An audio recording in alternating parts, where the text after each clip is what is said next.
Questions for the audience for the speakers?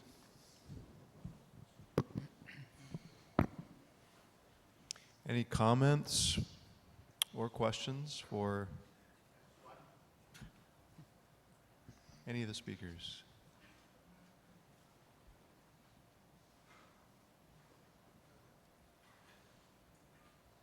Sir, I was just asking about the protective mechanisms where for the third category of the supratracheal laryngectomy. What are the protective mechanisms to avoid aspiration after these procedures? Thank you. Thank you for the. Thank you. Dr. Suko. Of course, you have to preserve the cricoretinoid unit, and so the principle is the same of supracricoid laryngectomy. Yeah, of course. We preserve the posterior quarter of the cricoid with the retinoid, so you have the cricoretinoid unit working. You know that many years ago when Serafini did the first tracheohyoid pexis, he removed both the retinoid. In this case, it's very difficult. He has had only 8 out of 35 patients that can be decannulate and swallowing. But the new operation that has been proposed by Rizzotto is the preservation of at least one cricoretinoid unit, has been published on Laryngoscope 2006. I want to make a question to Dr. Cipriano and Dr. Suko. For organ preservation strategy, including just surgery, how is the percentage of your series of patients with T3 and T4 disease that need radiation therapy, and how does it impact on the function of the larynx? We have 18% of patients underwent adjuvant treatment after surgery. Of course, you have to select patients that probably do not need adjuvant treatment. So if you have a multiple nodal disease, advanced nodal disease in the neck, and chemoradiation could be probably needed, I think that this is a contraindication for this type of surgery. We can use radiation as adjuvant, but I do not suggest to use chemoradiation after supracricoid. Yes, 17% of our patients were pretreated, and half and half by laser and by radiation therapy, meaning that the primary tumor was early, not advanced. I think that these procedures are not addressed to patient recurrent after previous treatment when the first cancer was advanced. I think there's a question in the audience in the middle. Yes, this is David from India. There's a renewed interest in induction chemotherapy, and I was just wondering, the VA trial filtered out patients who did not respond to induction, while the 9111 did not do that. Do you think that diluted the results of induction? I didn't hear the second part. I'm sorry. You said the VA study filtered out patients who did not respond to induction. They went in for surgery. Right. While 9111, all patients received radiation irrespective of their response to induction. Correct. Do you think that diluted the results of induction? Yeah. Obviously, it's hard to answer the question right now. The study started a while ago. I think the overwhelming consensus at that time had been that this is a disease that could be, that the organ preservation should be attempted first with these patients via a non-surgical approach. There might be people in the audience who were involved in the decision-making of the 9111. I was not, but my sense is that most patients would opt for a non-surgical approach when laryngectomy is the recommended surgical treatment. Obviously, in the right setting of a patient who can go through a chemotherapy, radiation, or induction followed by radiation option. My sense is that was the background for this. Obviously, there was also a European trial that was done at the same time at the VA trial that had a surgical arm. Both of these trials essentially showed that larynx preservation was possible with a chemotherapy and radiation approach, and hence the design of 9111 and the subsequent larynx trials. Shah? My question is to Dr. Haddad or anybody on the panel. It's important that it's a functional preservation of an organ is important rather than an anatomical preservation of larynx. So how do you select in your multidisciplinary tumor board meetings out of T3 and early T4 lesions, which patient should not be treated with chemoradiation? So I can start, but I think we're going to need also some of the surgical input here. The question is, how do we select in our multi-D clinic who is directed into a surgical approach and who's directed into a non-surgical approach with radiation chemo or induction chemotherapy? And really what I started by mentioning is the importance of the multi-D clinic, and it comes down to the assessment of function, of the laryngeal function and the swallowing function for that patient when we see them. Is that obviously we've always said if the organ is destroyed, if the organ is non-functional, chemo and radiation is not going to bring that back. So you're taking that patient to an operation. Fortunately, where I practice, we don't see many of those patients. And the vast majority of patients we see in our practice are in the T3 category. And remember, the staging system for larynx cancer has changed now, where even early laryngeal cartilage involvement is still a T3, it's not a T4. So it really comes down to the functional assessment of that patient, laryngeal function, swallowing function, and the ability of non-surgical treatment to preserve that function. And it's very important that your surgeon and your speech and language pathologist make an assessment of whether the organ is still functional or not. Because if it's not, then you're not going to bring an organ back with chemotherapy and radiation. I don't know what the surgeons would. Yes, we are in a challenge period because we have a lot of options, but the art, not of the surgeon, but of the multidisciplinary team, is to select the patient in the same way every time. Whenever you choose chemo-rad or open partial, because we have to do a correct workup in order to select the patient with the characteristic of T, N, but also a functional workup, previous treatment, because if the larynx runs, it's okay, but if the larynx doesn't run, before treatment, we have problem with, especially with chemo-rad. Yeah, we have a simple test. If the patient is a candidate for chemoradiation, we ask the patient to drink a glass of water. If there is aspiration, this patient is not a good candidate for chemoradiation, but total laryngectomy is proposed, apart from the stage indication, of course. I can make a comment about this as well. Robert Haddad and I are at a bit of a disadvantage relative to my partners here from Europe and South America. Americans are smoking only about 18% in our population, and it gets less all the time. And the number of laryngeal cancers I've seen in my practice over the years has continued to deteriorate. And the volumes that you're hearing about in other parts of the world are just extraordinary by our standards. So this is becoming a relatively uncommon disease for me. At our multidisciplinary conference, all options are discussed and should be.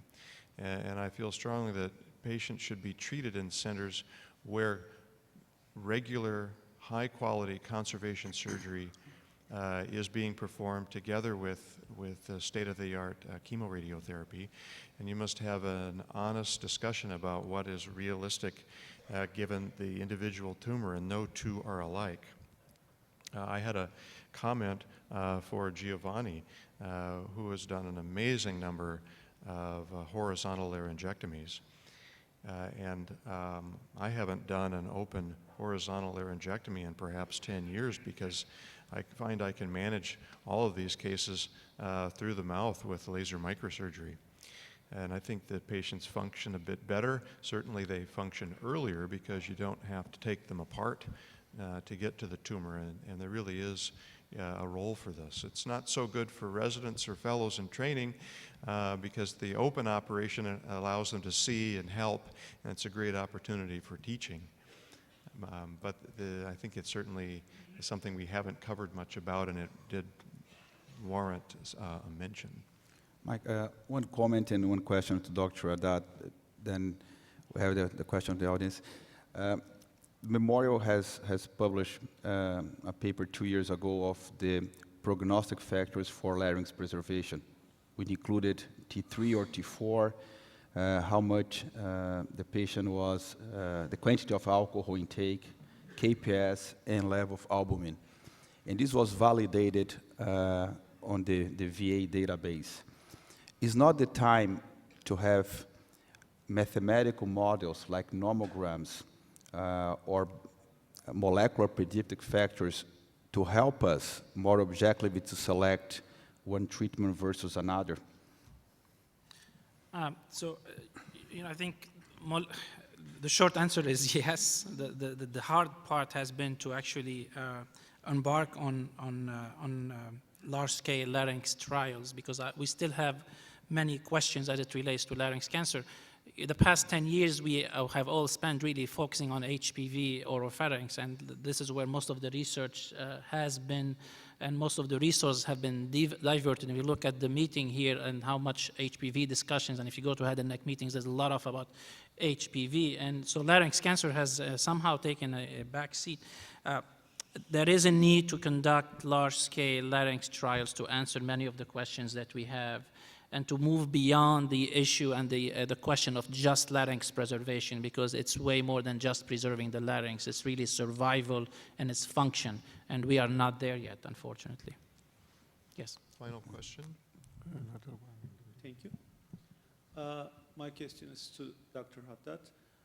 Do you have any biomarker or criteria for the application of chemoradiotherapy in patients with T3 larynx cancer?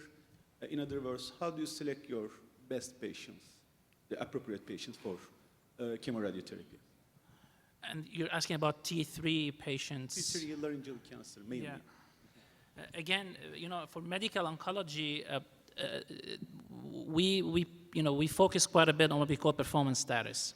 The patients you're dealing with in the clinic, is this a patient who is robust enough to undergo a grueling treatment like concurrent chemoradiation or sequential chemoradiation? So we look at performance status, comorbidities. Again, we discuss functional aspect of that patient. How functional are they? Family support. Is this a patient who can come 7 weeks to the radiation department without interruption? If the answer is no, then you should not recommend radiation to that patient.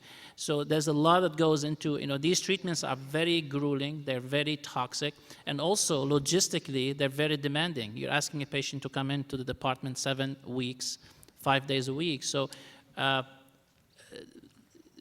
in terms of how we choose between induction and concurrent, I think this is a more difficult discussion and answer. In my practice, obviously, if we don't have a clinical trial, I focus on the patient who needs immediate therapy. That patient gets induction chemotherapy. Patient with advanced nodal disease, bilateral N2C disease, patients with N3 fixed node. I'm worried about those patients failing distantly. We know that chemotherapy affects the distant failure. Induction chemotherapy, I'm offering that patient induction chemotherapy. Patients who walked into the clinic already starting maybe with some breathing issues, you're trying to avoid the trach. You start induction chemotherapy, within a few days, that patient's breathing is normal. One point I always make is that head and neck cancer, all sites, head and neck cancer is a highly chemosensitive disease. Despite all what obviously we hear, it's a highly chemosensitive disease, and you do see responses within few days. So the patients who, especially in larynx, where you're trying to avoid a trach, for example, induction chemotherapy can get you to, can improve the patient performance status.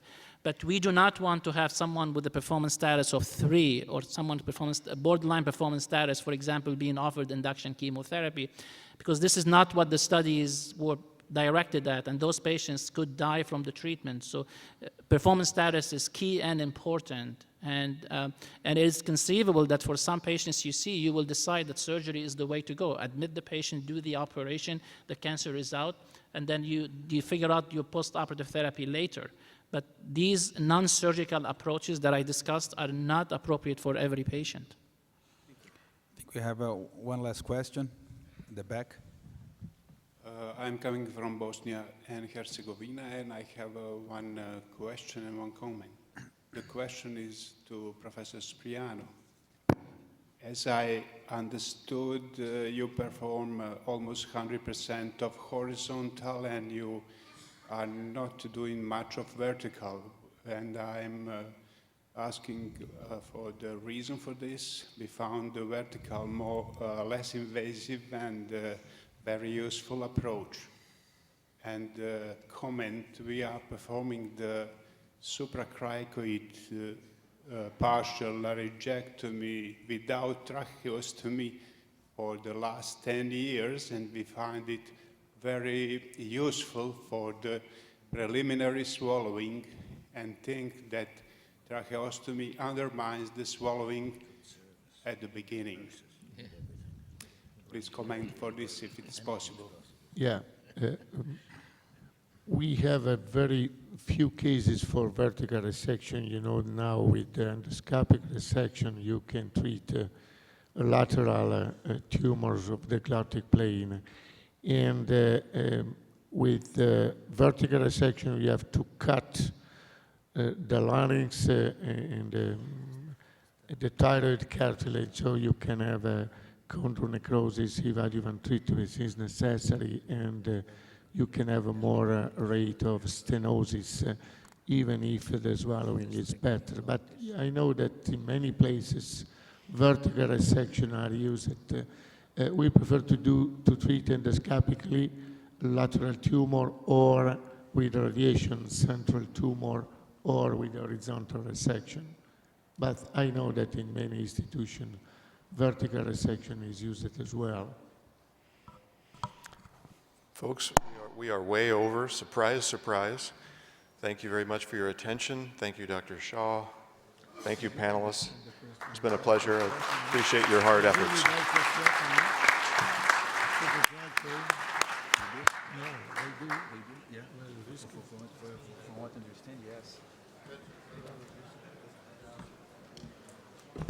Someone's glasses?